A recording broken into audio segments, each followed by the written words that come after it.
What's going on, my broskies? My name is Toadski, back again, here to bring you guys yet another One Piece Treasure Cruise video. And what you are seeing here first is going to be the grand party that just went out today, and we'll talk more about it as we go along. But I did also do some Sugofest pulls for Monkey D. Luffy, the anniversary Luffy, Kid Luffy.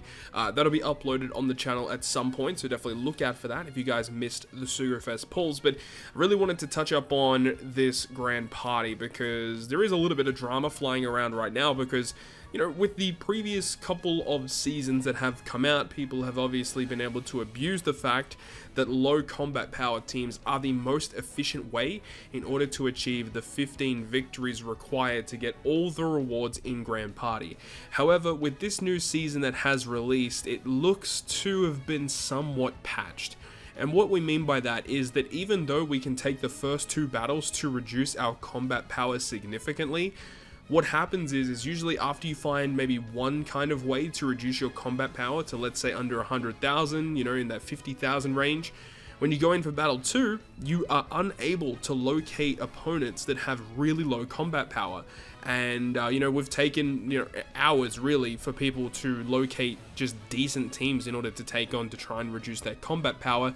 But it looks to have been somewhat patched out, or I don't know if it's gone completely. Some people claim that they have been able to find low power teams still. There are some people in the community that have been able to build, you know, 1-1-1 teams already on day one, which is kind of surprising because in my experience that I had on my live stream with myself and my girlfriend Carissa, we were both trying this strategy. None of us were able to do it. Many people in the chat were also unable to do this. And plenty of people in Discord servers in the community have also been unable or unsuccessful in trying to reproduce this strategy. So it looks like moving forward we will have to resort back to the normal way that we were initially playing Grand Party when it first came out in the first couple of seasons, which is, I guess, a good thing in a sense because it does provide more entertaining matches to watch for you guys for sure. But obviously it's a much less consistent way in order to achieve, you know, the highest amount of victories possible, which is a little bit annoying. But anyways, what you're seeing here is my first match where I was trying to lower my combat power as much as possible. We were able to secure victory with a strength team versus the opponent's dex team, using a pork to just get a free, you know, pass on that int team because ain't no way I'm challenging an int driven team. And then we have the 1v1 strategy, and through everything that I have kind of, you know, looked at and researched, in my opinion, at least right now, Super Tandem Luffy is the best 1v1 character in the game. If you have to run a 1v1, just use Final Tap Luffy. You're gonna be able to win. Unless if it's a mirror match. If it is a mirror match, then it's, I guess it could be down to RNG. It could be down to overall statistics of the Luffy and stuff like that. But Luffy just seems to be the wave. So I'll leave you guys with the rest of this clip and we'll pick things up once we get to the second match.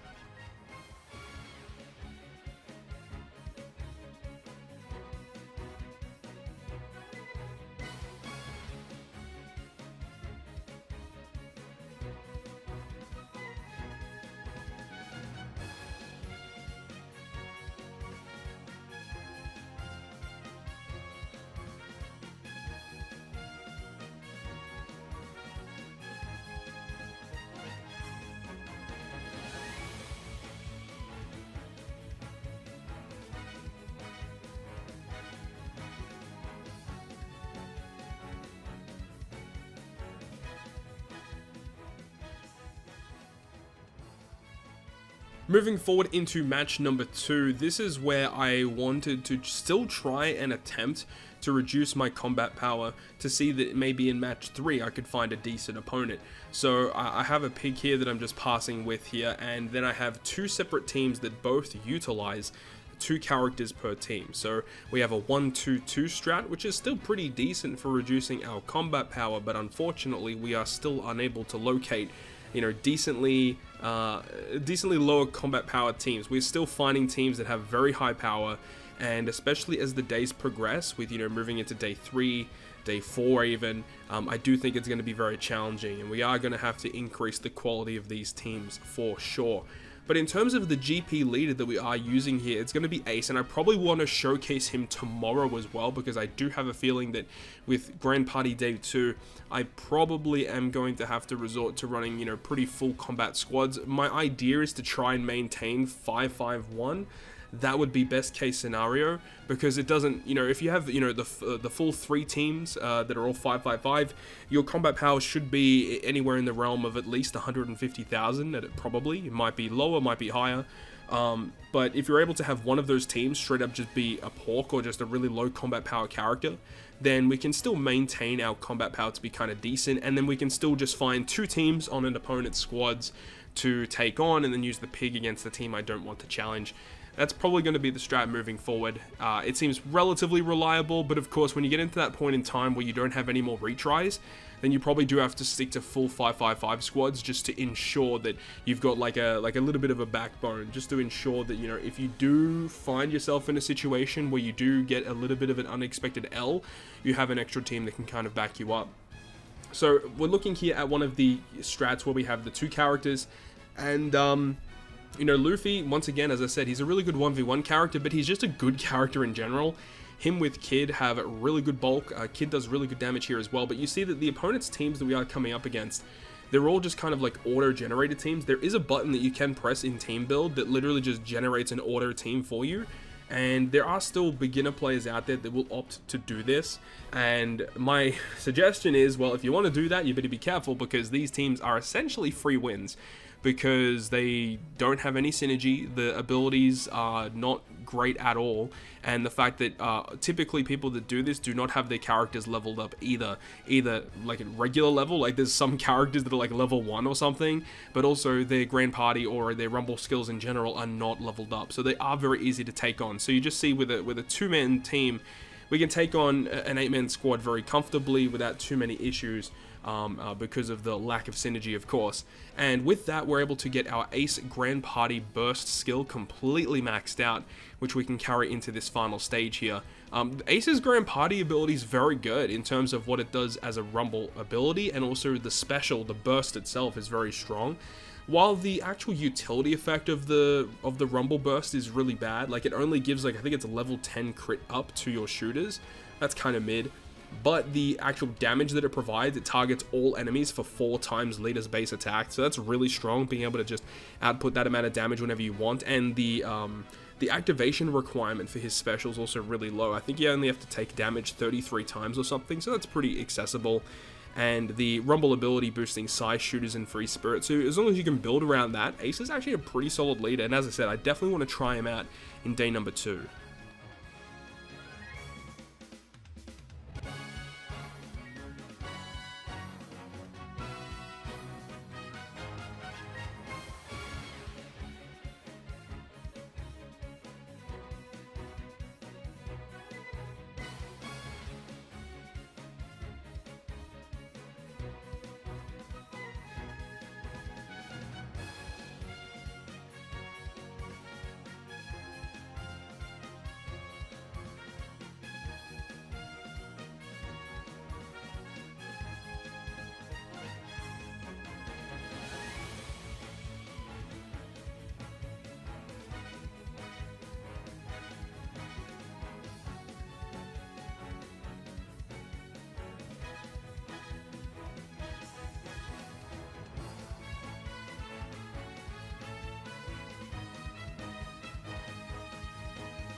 Now we get to the final team that we have for our match number 3, and this one here is where I am starting to add a couple more units here. So we have a Psy team that is a Psy Free Spirit focused team, so they actually receive a lot of buffs from Ace's GP ability. And we also have Streusen on the team because he kind of just adds a little bit extra bulk. Streusen probably wasn't required looking at it at the grand scheme of things, but it was nice to have the additional unit anyways. I did actually attempt this team before, and I actually lost the second match, but obviously we come back, we change the team up a little bit, and we're able to get the dub.